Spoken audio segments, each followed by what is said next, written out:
Azt mondják, a mikve nem csupán víz, hanem határ. Választóvonal múlt és jövő között.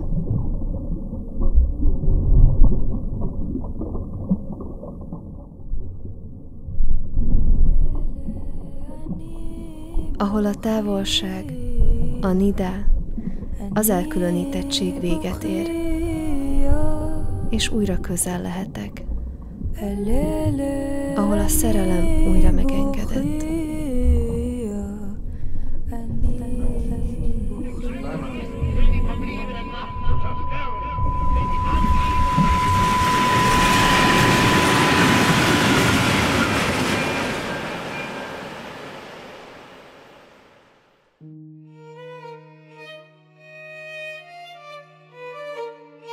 Mondjuk 10 éves voltam, 11, még anyukával jártam a mikvébe, és mindig, amikor nagy ünnepek voltak, hát azelőtt kellett jönni a mikvébe.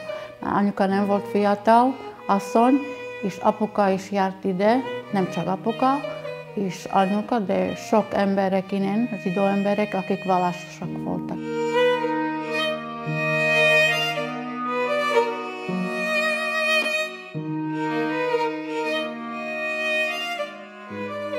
Sajnos a háború után 500-600-an jöttek vissza. És aki tudott, az elment. Abból a 600 emberből maradt mondjuk 300 Kassán, a többiek szétszorultak a világba.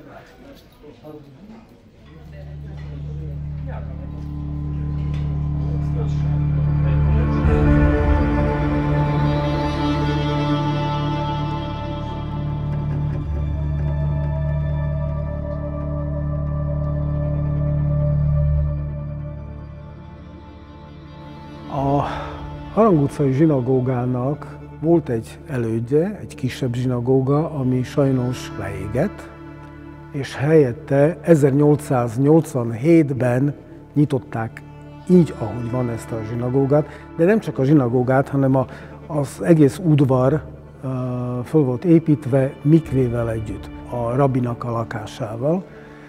Később hozzáépítették az irodákat, az éttermet és a többi épületet, ami itt körben van. Ez a zsinagóga államnak maradt, nem adták vissza a községnek, és egészen 1990-es évekig itt egy könyvraktár volt, és egy borzasztó állapotban volt az egész zsinagóga. 92-ben, ha jól emlékszem, az állam visszaadta a zsidó községnek a zsinagógát, és az első, amit meg tudtunk csinálni, az, hogy kicseréltük a tetőt, hogy ne essen be az eső.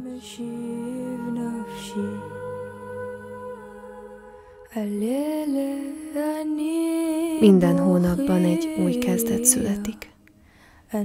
A víz alatt nem csak a test merül el, a gondolatok is, a kételyek, a fáradtság, a vágy, hogy valami tisztább legyek.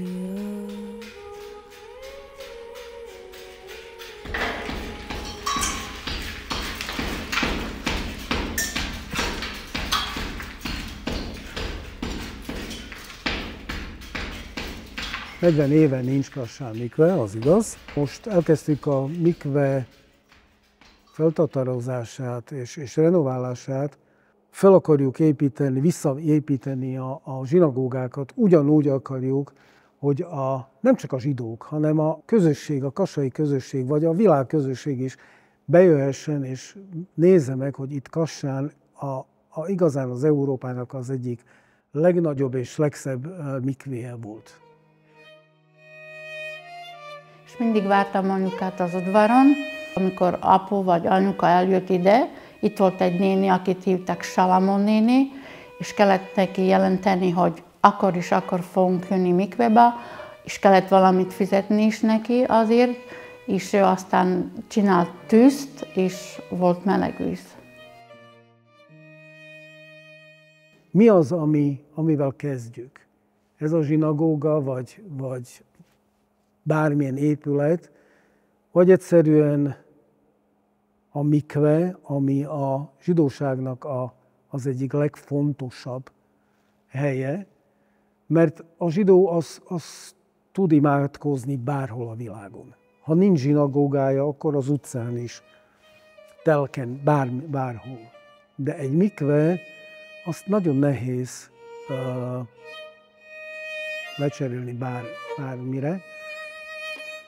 És a kassai mikve igazán egy unikátum, mert 2 emelettel a talaj alatt vannak a medencék, és 150 éves, és amikor elkezdtünk ezzel a gondolattal, hogy felújítjuk, akkor egy borzasztó állapotban levő mikvét találtunk, ahol igazán 40 éve senki semmit nem csinált.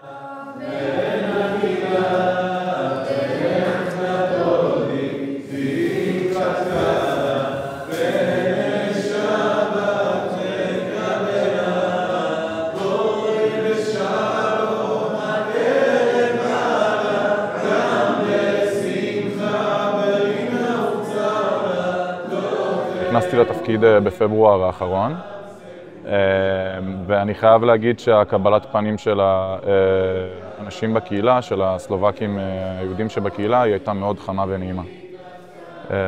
בכללי מקווה זה מנהג מאוד נפוץ ביהדות. אנשים מגיעים למקווה כדי להיות יותר טהורים ונקיים לפני תפילות, לפני חתונות, לפני אירועי בר מצווה וכו'. אז באמת אני רואה במקווה כמשהו שמחיה את הבן אדם. לא נהגתי להיכנס למקווה, נהגתי להיכנס למקווה בעיר שנמצאת מאוד קרוב לפה, שנקראת מיסקוליץ'. כשנכנסתי לשם למקווה, הרגשתי מאוד טהור ונקי עם עצמי. והרגשה מאוד משונה, כי אני nמצא באירופה, אבל אני לא נמצא בארץ ישראל.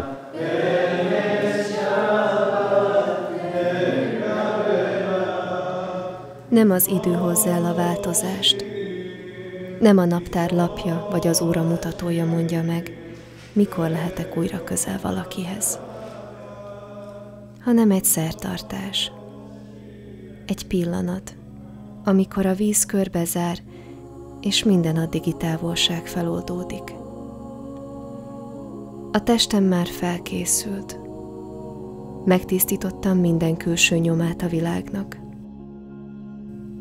A körmeim rövidek, a hajam kibontva, a lelkem csendes. De amit itt keresek, az nem csak tisztaság,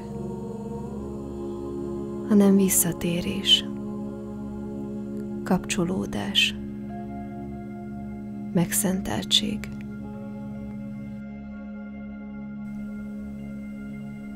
A papok egykor csak megtisztulva léphettek be a szentélybe. Nekem is ezt jelenti. Belépni újra a kapcsolatba. Megmerítkezni, és közben kimondani az áldást. Áldott vagy te örökkévaló Istenünk, a világ királya, ki megszentelt minket parancsolataival, és meghagytad nekünk, hogy alá merítkezzünk. Baruch atah Adonai Eloheinu melech haolam. Ez nem csak hagyomány. Ez a levegő, amit zsidó nőként lélegzem. A mikve nélkül nem lehet teljes a családi élet.